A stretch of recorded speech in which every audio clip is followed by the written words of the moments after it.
I'm really glad that adventure games are allowed to be weird again. The first wave of point-and-click games from the 80s and 90s didn't really restrict itself in all the voodoo pirates and sentient tentacles what were hanging about, fitting right in with the magic plumbers and suspiciously agile hedgehogs of the time. Come the indie revival, and with rare exceptions like Dropsy or Paradigm, you're looking at games that are more grounded in traditional settings and genres. Medieval fantasy, sci-fi, modern domestic, detective stories show up a bunch of times, and those are all well and good, but what I say is, get you a game that can do both.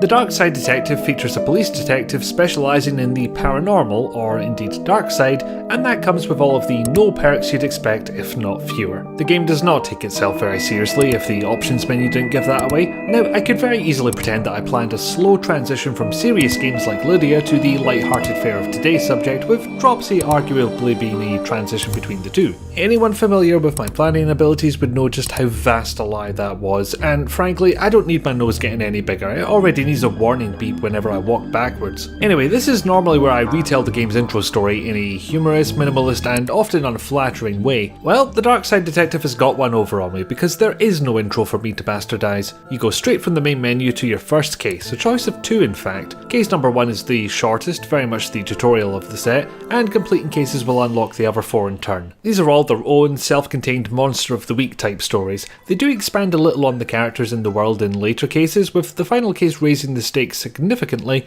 but there's no overarching tale being told here. You are a police detective, and when a case looks like it's going to be slightly spoopy, they call you in. And sometimes your sidekick cop friend Dooley is there. That's the whole premise. The cases themselves took me about 20 to 25 minutes each to complete, half as much for the first one, which gives me a total running time of around 2.5 hours. It's almost episodic in a way, and I ended up playing it in much the same way as I would The Walking Dead or its ilk. Play an episode, put it down for a while, come back. Same principle, if not exactly the same thing. I mean, I didn't binge through Walking Dead episodes because I don't think I could do it if I tried. For Darkside, it simply felt right. It was nice to be able to dip in and play a quick case whenever I felt like it. As for how the game plays, it's rather simplistic, not necessarily a negative that one. You'll be dealing with object inventory puzzles with the occasional logic puzzle / puzzle screens / whatever I decide to call it this week showing up later on. Most of them are at least mildly interesting. This one where you use arrows to move a cursor is pretty tedious, but none of the puzzles are very difficult. However, I don't think that's the point.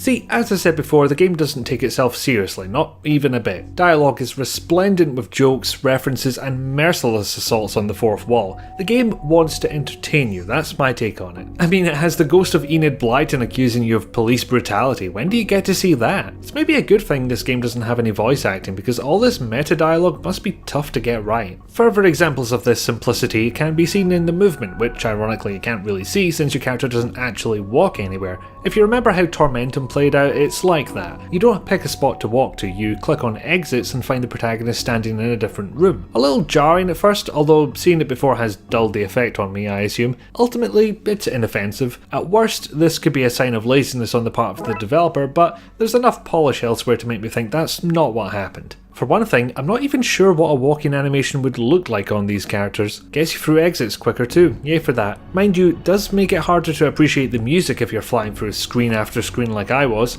since they usually have different music and you'll only catch the first 2 seconds of each one that way. And anytime you're standing in a room, you're probably reading dialogue and thus concentrating on that instead of the blinky blonks. Damn shame too, because it's a good soundtrack, all electronic and eerie. I reckon there's shades of John Carpenter in there, except the synthesizers they use were invented after 1970. Funny how the soundtrack always needs to fit the premise, no matter how much of the playtime is spent taking the piss. If you're a fan of the FTL soundtrack by Mr. Ben Prunty, it's his work here too, but I'm not going to dwell on that thought too much because otherwise I'll reinstall FTL, stop going outside and lose my house, which would be rather embarrassing, let's face it. Side note, I reinstalled FTL the same night I wrote that line and got to sleep an hour late. Past me is so wise, I should listen to him. Might as well touch on the graphics as well, because even a retro graphics style can be remarkable when every second game that comes out has adopted the generic VGA game with more colours look. In the case of the Darkside Detective, it's done by going going super retro, to the point of emulating the look of games which probably had text parsers instead of mouse cursors. If you're familiar with The Last Door, it's a lot like that, but a tiny little bit more high res and not mostly made of dark. Otherwise you can either look up a screenshot or imagine King's Quest 1 with a wider colour palette. By my best guess, you could scale the game down to a resolution of 307 by 173 without losing any detail, but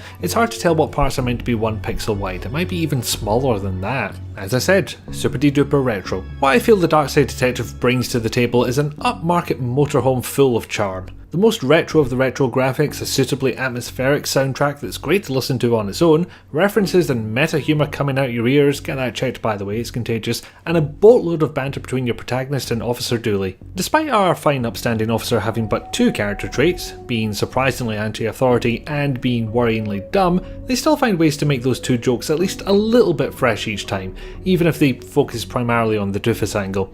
He's trying though, bless him. To me, this game is a pie of fun split into equal parts that you can go back to and enjoy at your own leisure. Maybe once in the morning, once in the evening, whenever you feel like it. You might not go back to it at all and it's left to rot on the kitchen worktop. Oh, okay, yeah, this analogy is done, I reckon. It might be a little short for the £10 asking price, especially if you don't take the time to look at every line of dialogue and every item description, 2 of the biggest strengths this game has. But that's for you to decide. I found it to be a good little distraction, easily playable in small chunks when I got home from work in the evening, and with a pile of charm and funny to boot. So it might be that for you too.